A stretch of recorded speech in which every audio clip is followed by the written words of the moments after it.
All right, let's get back to work. Guys, try not to be concerned about the whole living and/or dying thing. Dying takes care of itself, and so if you're gonna live, live faithfully. Let me see. There's Johnny. Let's see. Where's and the way? Yeah, there's Matt. I'm kind of happy with the way Matt turned out on that one. It's gonna get better. I got a lot of the detail and the shading I got to do on that one. Johnny's is almost done. I think that's in Albany, New York. So the background is the colors. I think are the U Albany colors. I can't tell you for sure, but I just went with it. That's up. I'm pretty sure his is the NCAA tournament. Matt's is at the Pan American Center. I had to work through and fix some details and fix some stuff, and then just it's got all I got to do now is all the detail stuff. I same with Steve Coulter's. I'm not as happy with the detail on it because it was harder to trace through the projection because it was such an old photograph. And I wanted Daniels to turn out better. His face looked better, but I didn't get as good because the photograph was grainy and kind of hard to trace too. The photograph was real good, and so was Johnny's. So they turned out a lot better. Their faces, they look a lot more like the kiddos, and I wanted them to look right. But I'm more happy with those ones. Obviously, the ones I got over here. The Oregon Mountain ones, I think, is going to turn out pretty cool. So we'll see the detail.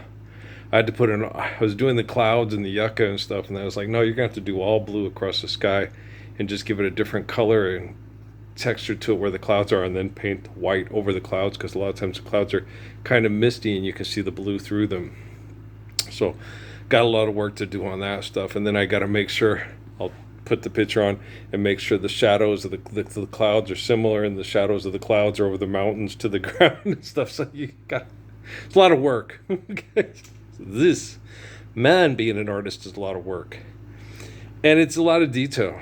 So when you see those video games, you realize how much detail goes into all that stuff and everything like that. But you shouldn't be motivated by money, okay? You should be motivated by love, okay? Gosh, damn it. I just see the little Under Armour thing. Is that in crimson?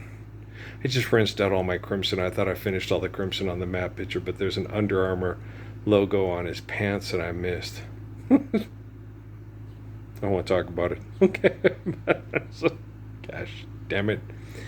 I'm pretty okay with Jamario's face the way it turned out. Ian's I couldn't get as handsome as I wanted it. The detail because it's smaller and stuff. And so and some of the kids, the Grand Canyon kids too, I didn't get as well as I wanted. I got to fix one of the kiddos. And so I'll try to get it as well as I can. It's hard to do. It looks it looks very comic stripish, the paintings, but that's how I want them to look. I want them to look bright like a page from a comic book.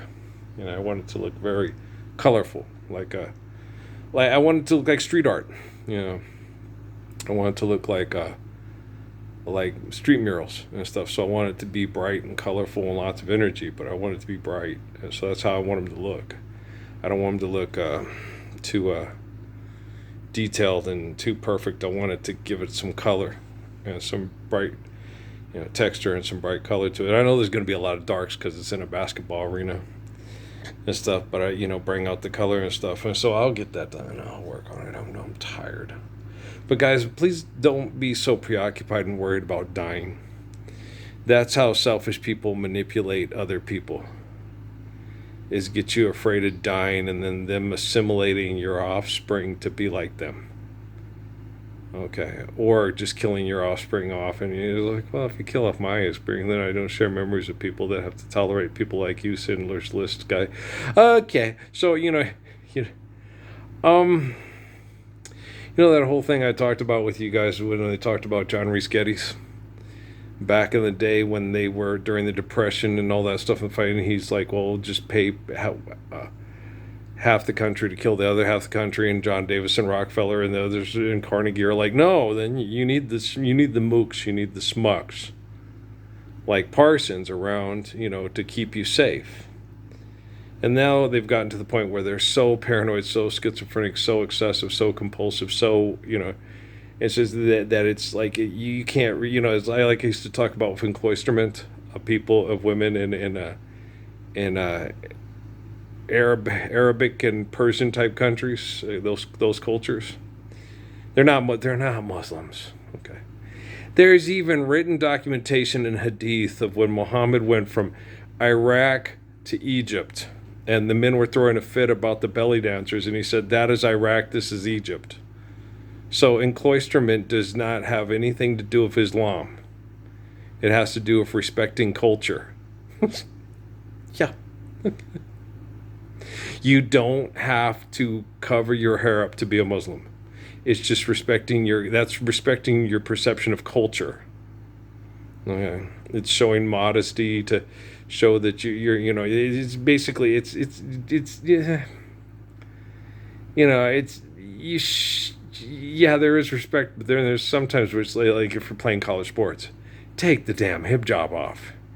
You're gonna dehydrate and make yourself sick. Your body needs to breathe while you're athletic. Certain things, when you're doing certain things, certain times it's a real good time to wear a hijab or a turban. Other times, not good, not so good. Okay, so use good judgment. And if you desire to be modest and not compare and stuff, and wear it out of respect for your grandparents and your parents, then just do so. But if you're doing something, there's the one guy who I talked to in Sierra Vista. They said they went to Australia and they weren't going to allow her to go on a hike thing because she wanted to wear her hijab because it's just promote her culture. And he goes, just take it off. And she's like, well, why don't you just have me, because of the way her culture is, why don't you just have me walk in my underwear? It's like, well, a lot of these women are in bathing suits. Go ahead, baby. Color on it. Go ahead. Just wear your bathing suit, because that's underwear, literally. So lots of people do it. This is Australia, for crying out loud. You go to Hawaii, they're not even wearing any tops there. Some of them, some in Tahiti, the paintings of, what's his face? Gauguin, the women topless, And I had a friend from Colombia. She said you could tell all the American men because they were all the ones with the cameras and because all the women would be on the beach topless. And it's like, yeah, you have to just. I was taught not to go by my father. You see, you look, oh my gosh, that woman's got nice breasts. Okay. She has a really nice breast. Okay. I can't stop looking. I'm aware, okay. Like, Miss Horseman and her Christmas friends in English class in eighth grade. Can't stop looking. Okay. Dead puppies or math book, so you couldn't help yourself, especially when you're having mass hormone rush. We all went through it, like Billy Crystal's Mind of Its Own on you look marvelous on the This Is How It Goes Down with Sports Beat album and stuff, So, we're all human. We all go through things. I'm going through, I feel like an 80 and 90-year-old, and I'm 58 years old. And I'm a very healthy person. I've been tortured by very bad people to get me to, this is what happens. This is not what happens. Okay? No. Okay. We can have longer, better life expectancies. We can control our sexual reproduction through loving one another instead of sterilization and indoctrination and legislation. It's just fuck. Okay, I'm surrounded by the worst people in the history of the fucking world. Okay? The concentration of evil here is worse than even in New York City. New York City, you got a bunch of scared people being tortured and incarcerated. Here, you've got all the elitists that are perpetuating the conditions of New York City, perpetuating the conditions of Los Angeles and Chicago and Mexico City. Okay. Because we need money to live here. You can't afford that apartment. That's my high-rise apartment. You can't live in the high-rise apartment. You stay down on the bottom floor. But even though all the carbon emission pushes and die, you're better off dead because you're not attractive. You're not charming. Nobody wants to hang out with you. Why you live vicariously through the people on 911 or the people on 911 Lone Star or the people on the Young and the Restless or the people on General Hospital. Okay, live vicariously through people that are sexier than you. Your life is boring. If you don't have anything to keep you distracted, you just might as well be better off dead, right? Jocks are assholes. You don't want to live vicariously through jocks. Most jocks are assholes. I used to be a doc. I quit because most of them were assholes. They're not. They put on a real good public face and say all the right things in front of people. Okay? But privately, they can be real jerks. Okay? I always try to encourage them. Don't be a jerk.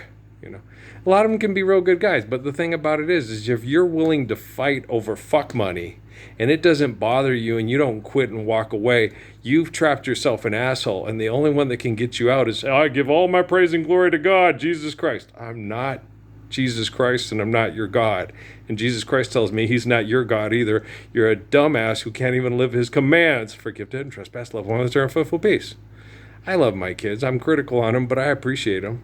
You know. Oh, I love that kid. He reminds me a lot of my son Patrick. But Patrick hasn't talked to me in over 12 years because of what's happening with fuck money fighting. Love you.